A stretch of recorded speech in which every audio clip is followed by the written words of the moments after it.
Good day mga kaguyam. Ngayong araw, tayo ay maglilinis ng ating ant nest or formicarium. Dahil gaya na nakita nyo sa intro kanina, masyado na itong makalat, madumi, at puno na ng pinagkainan na basura at kung ano-ano ng ating mga alagang guyam. At gaya nga ng utos ni Kaguyam Eli, lilinisin natin to para sa kanya. Kaya samahan nyo ko sa araw na ito, sama-sama nating himayin kung paano linisin at ibalik ang dating ganda ng ating ant nest. At sa araw na to, pansamantala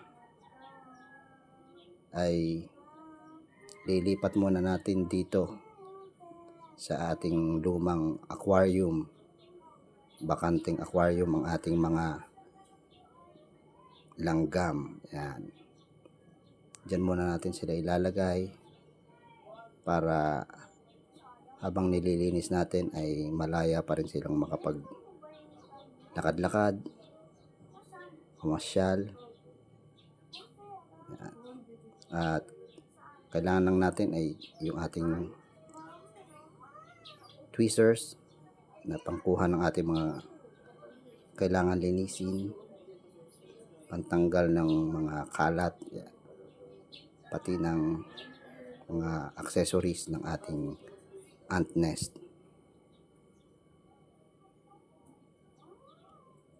Yan, isa-isahin nating tanggalin yung mga dekorasyon or mga nakalagay dyan gaya ng ating mga sanga, pakainan nila.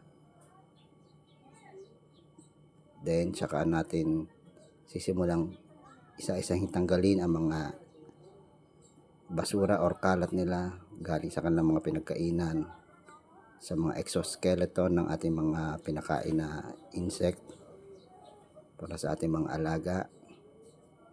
Syempre, habang nililinis natin yan ay dapat sa maayos na paraan din para ma-maintain ang kalinisan hindi lamang ng bahay ng mga langgam, kundi para iwas kalat na rin sa ating sariling tahanan.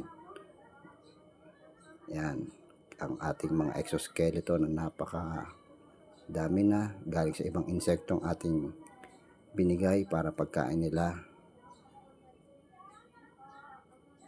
Sobrang dami, sobrang kalat. Pero maya-maya malilinis din natin yan. Konting tiyaga lang.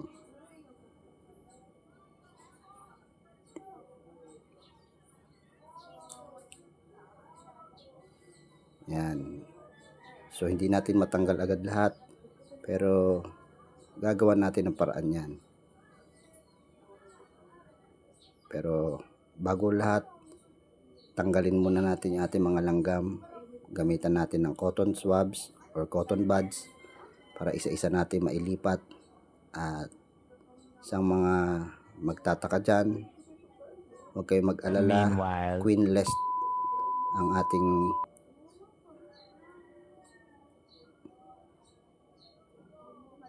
colony.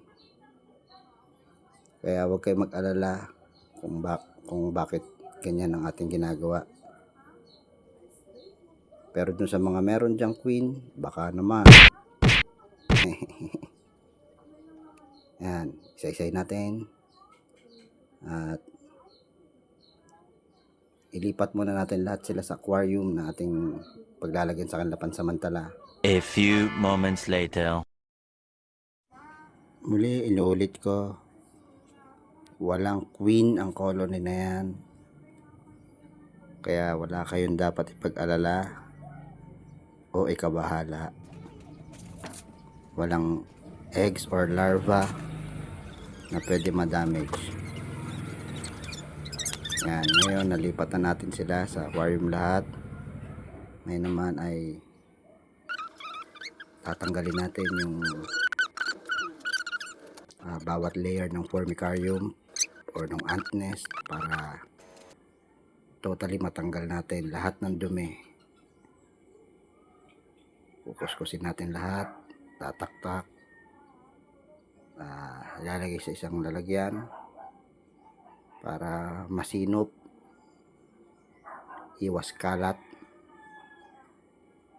para lahat said. Then after, ating itatapon ito ng tama sa tamang tapunan.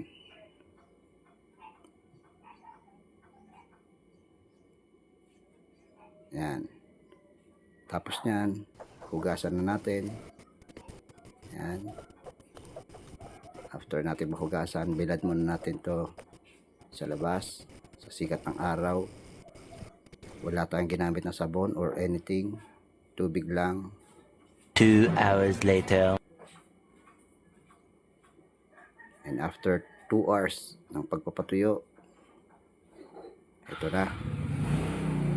Iuwi na natin sa loob at i-assemble na natin.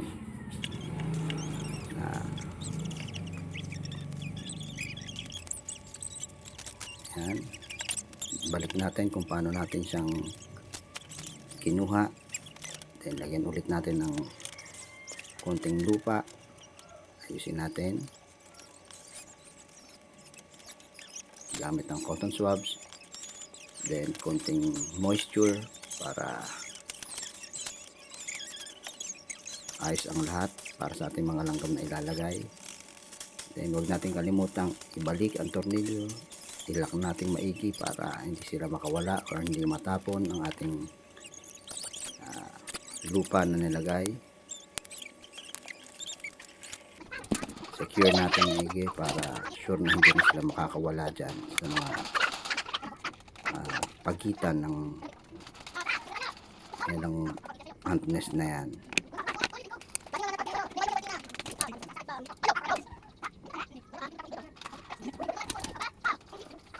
Ayan, almost done.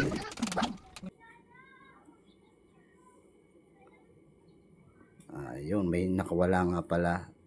Nakalimutan natin lagyan ng ant barrier yung aquarium, kaya may isang nakakyat, pero all goods na. Nahuli naman natin agad at napansin.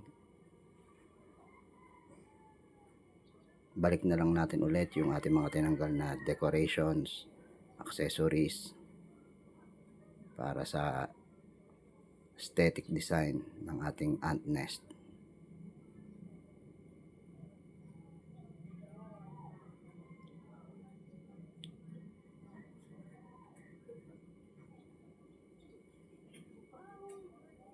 Yan, balik natin yung maliit na bato na akyatan nila, tsaka yung maliit na sanga.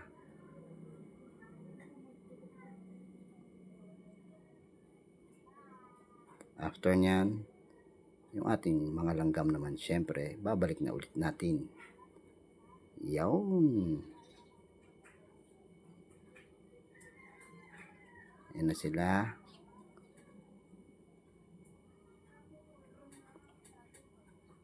Kabalik na sila sa kanilang bagong linis na ant nest. Happy ants na naman para kay Kaguyam.